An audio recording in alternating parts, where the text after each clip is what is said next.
Hello, Internet for Educators class, and welcome to my final project video. For this project, I was trying to think of a really unique way to make my video. I thought I had a really good idea. I was going to take snippets from Donald Trump's speeches and put them together to say what I wanted to say in my video. I even found an app called Clash where I could type in text and it would give me the little audio samples of Trump saying these words. So I used this for a good hour and ended up getting a minute and a half worth of video, and then I stopped to kind of have a listen to see what it was like, and it was awful. It was hard to listen to, and it didn't make much sense. So that's why you're hearing my voice instead of Trump's right now. So what I really liked about this class was that we didn't just get to use technology and learn about technology. We actually got to experience the power that technology gives us.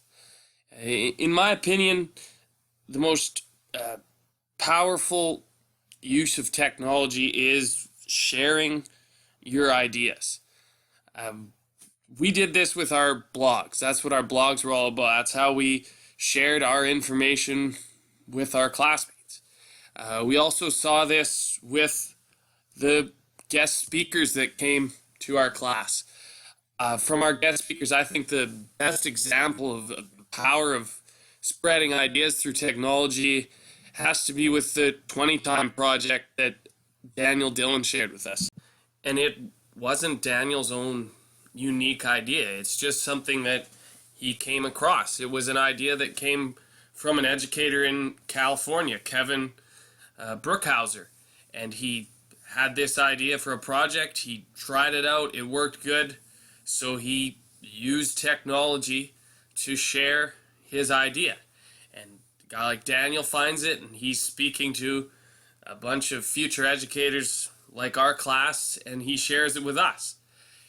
And I thought it was a great idea. I told my brother about it, who's a teacher, and they at his school were looking at doing a PD at their school, so they didn't have to go somewhere else for one. So he brought up this 20 time project that I mentioned, and it became a part of the PD session.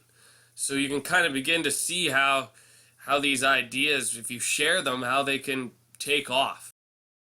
And it all comes back to Kevin first sharing the idea. So you begin to kind of see that it isn't really technology that's so powerful, but rather the people who are using it. And that's one thing that I really found in common with everyone, all the teachers and guests that came to our class. They all really embraced technology and encouraged their students to use it.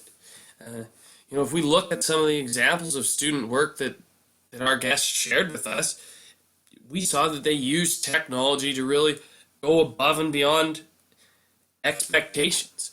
So if we don't embrace this technology, it's not only us that's going to suffer, it's going to be our students that suffer. Because if we deprive our students of technology, we really aren't allowing them to reach their full potential. Yeah, so as we all kind of go our separate ways and embark on our teaching journeys, I really want to challenge you all to embrace technology, take risks with it, try new things, and encourage students to do the same.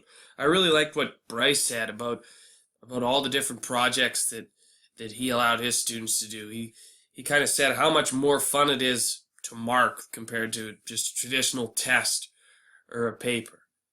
And we got to have fun with it, right? Like, if you're not having fun, it's going to be a long career.